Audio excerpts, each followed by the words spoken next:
The Covenant is the oldest and most relentless enemy of the United Nations Space Command. They've spent decades annihilating and glassing world after world, killing millions of humans across the galaxy. Hey guys, it's the Tyrant here, and today we'll be discussing the future, or potential lack thereof, regarding the greatest threat ever faced by humanity. The Covenant, a conglomerate of several different alien races, has been our main adversary in every single Halo game thus far. For over 15 years, when you saw the word Covenant, you weren't thinking of this or this, you were thinking of this. And while of course it's true that the Covenant have never been our only enemy, when you think of bad guys in Halo, more often than not, the Covenant is what first comes to mind. Now try to picture a Halo game without the Covenant. For some, this would be a welcome change after spending 15 years fighting the same creatures over and over again. But for most of us, myself included, a game without the Covenant would be a major shock to the system. Would a game without the Covenant even feel like Halo? Well, whether you like it or not, evidence points to exactly that for the next major installment in the Halo series. So let's break this down and see what led me to this conclusion. First off, this wouldn't be the first time we've seen a drastic change in our enemies. In fact, believe it or not, the first major change we saw took place between Halo Combat Evolved and Halo 2.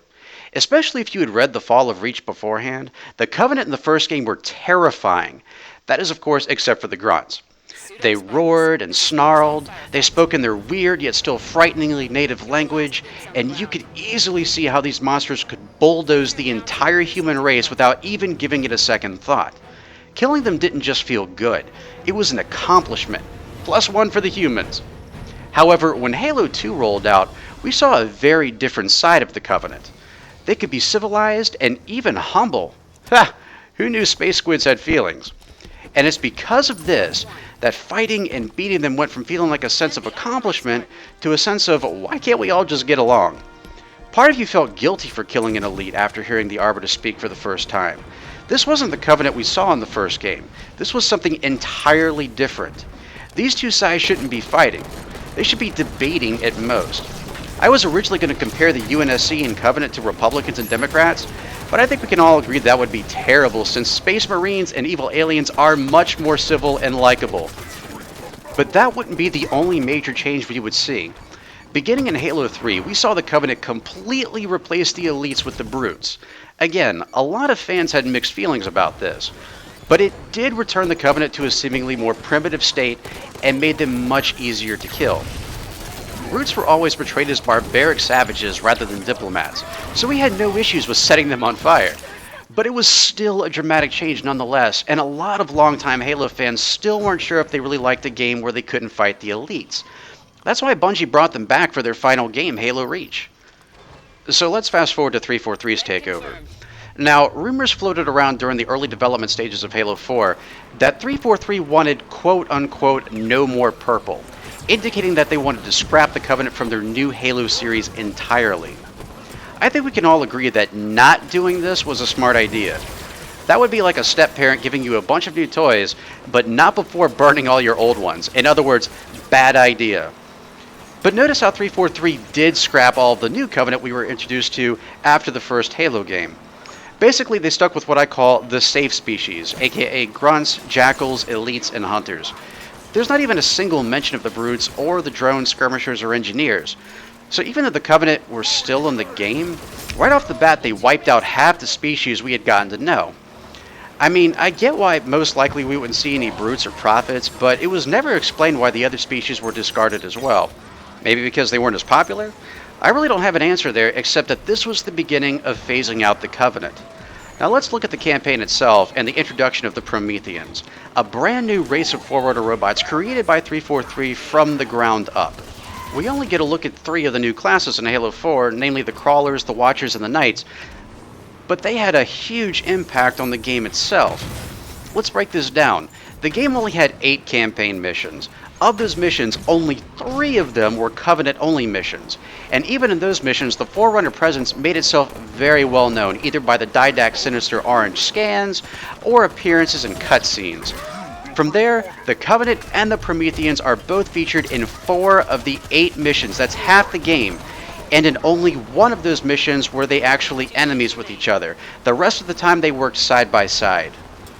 Then in Mission 7, the Didact uses his weapon, the Composer, to simultaneously kill both humans and Covenant alike aboard that weird-looking asteroid space station, which leads into the final mission, which is only Prometheans. Symbolism much? Now let's look at Halo 5 Guardians. Right off the bat, we see the Covenant and the Prometheans going at each other's throats again.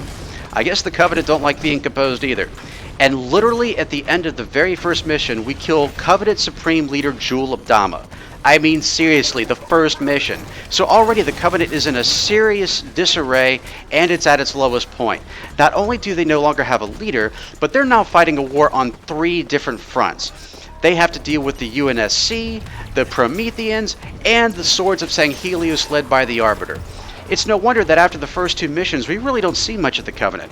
In fact, out of the 12 missions in the game, and sorry guys, I am not counting the data missions, the Covenant only have 2 missions they can really call their own.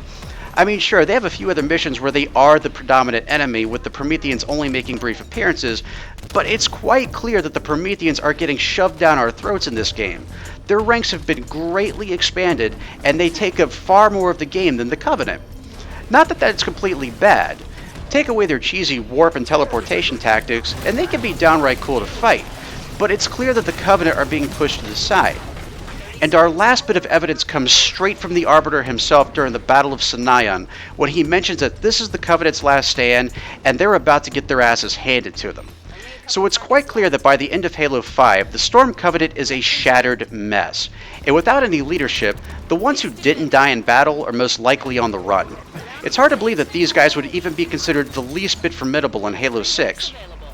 The likelihood of the Covenant being a primary antagonist to Halo 6 at this point seems extremely far-fetched. It is true, however, that the Covenant Storm faction wasn't the only one out there. As seen in Halo Wars 2, we know of at least one other fragment of the Covenant's former empire that could be still considered a major threat. The Banished faction that is currently led by, and I can't believe I'm saying this, a brute with brains. We also know that Halo Wars 2 takes place shortly after the events of Halo 5 Guardians, so the possibility of Halo Wars 2 leading into Halo 6 is certainly there, but given that the Covenant has always been an enemy to Cortana, who now appears to be the most powerful being in the galaxy, I think it's pretty safe to say that she won't be recruiting them into her galactic army anytime in the near future. So that is my official Tyrant take on the status of the Covenant and their role or lack thereof in Halo 6. And who knows, maybe perhaps the lack of Covenant in the game will open up possibilities to add even more factions that we've never even heard of before. Or it may be the perfect opportunity to bring back some old ones. Whatever the case may be, let me know in the comments below what you think of the Covenant and what their role may or may not be in Halo 6. Or you can let me know on Facebook and Twitter. And if you like what you see here, please definitely share this video with your friends, and don't forget to click that subscribe button for more video game related content every Monday, Wednesday, and Friday right here on MythicTyrant.com. Have a great weekend, guys. I'll see you right back here on Monday, and as always, I'm the Tyrant, signing off.